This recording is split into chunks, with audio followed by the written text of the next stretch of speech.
Hi, welcome back to my channel Sreeja Satheesh. இன்றைக்கி நம்ம ஒரு ரெசிபி வீடியோ பார்க்க போகிறோம்.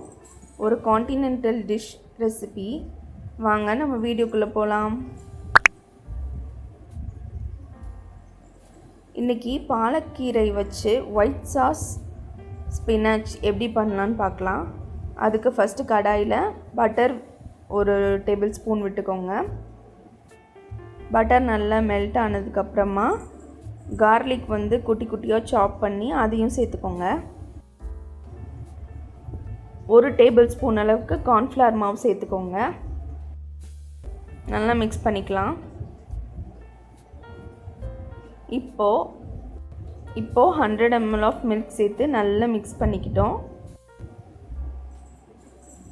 கட்டி எதுவும் இல்லாமல் நல்லா கரைச்சி விட்டுக்கோங்க. கொஞ்சம் சால்ட், அப்புறம் கொஞ்சம் சுகர், இது ரெண்டும் எடுத்து நல்லா மிக்ஸ் பண்ணிக்கோங்க. 1 டீஸ்பூன் சுகர், ஒரு பிஞ்ச் ஆஃப் சால்ட்.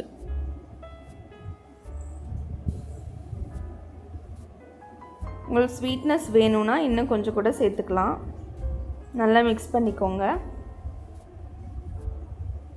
நம்ம மிக்ஸ் பண்ணிக்கிட்டே இருக்கும்போதே அந்த சாஸ் கொஞ்சம் திக்கன் ஆக ஆரம்பிக்கும். விஸ்க் வச்சு கூட நல்லா கட்டிகள் இல்லாமல் நல்லா சேர்த்து கலரிக்கோங்க. இப்போது மொசரலா சீஸ் இருந்துச்சுன்னா அதை சேர்த்துக்கோங்க.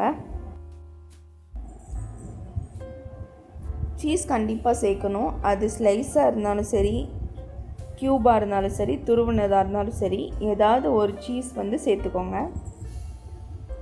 இதுவுமே ஒரு திக்கனிங் ஏஜென்ட் தான். நல்லா மிக்ஸ் பண்ணிக்கோங்க.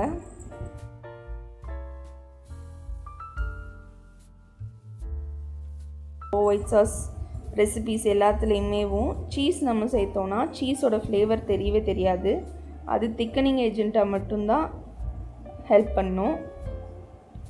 இப்போ சீஸ் சேர்த்ததுக்கப்புறம் கொஞ்சம் அந்த சாஸ் திக்கன் ஆயிருக்கு. அது கூடவே நம்ம ஸ்வீட் கார்ன் சேர்த்து நல்லா மிக்ஸ் பண்ணிக்கிட்டோம். இப்போது பாலக்கீரையை குட்டி குட்டி பீசஸாக கட் பண்ணி சேர்த்துக்கோங்க. உங்களுக்கு எவ்வளோ வேணும்னாலும் சேர்த்துக்கலாம். கம்மியாக சேர்த்துக்கிட்டா இன்னும் கொஞ்சம் நல்லாயிருக்கும். நான் நிறையவே சேர்த்துக்கிட்டேன். நல்லா மிக்ஸ் பண்ணிக்கோங்க.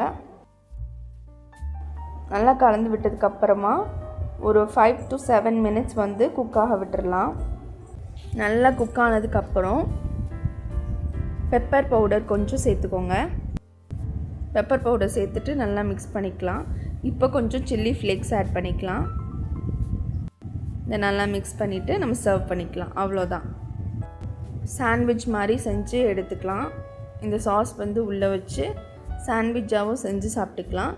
இல்லை ப்ரெட்டை சும்மா டோஸ்ட் பண்ணி இதோட டிப்பாக யூஸ் பண்ணோன்னா இன்னும் சூப்பராகவே இருக்கும். ஜென்ரலாக சாண்ட்விட்சை விட பிரெட் டோஸ்ட்டுக்கு இது டிப்பாக யூஸ் பண்ணி சாப்பிட்டிங்கன்னா சூப்பராக இருந்துச்சு. கண்டிப்பாக இந்த ரெசிபியை ட்ரை பண்ணி பார்த்துட்டு இது எப்படி இருந்துச்சுன்னு கமெண்ட்டில் சொல்லுங்கள். இந்த மாதிரி நிறையா வீடியோஸ் பார்க்கறதுக்கு ஸ்ரீஜா சதீஷ் சேனலை சப்ஸ்கிரைப் பண்ணிக்கோங்க.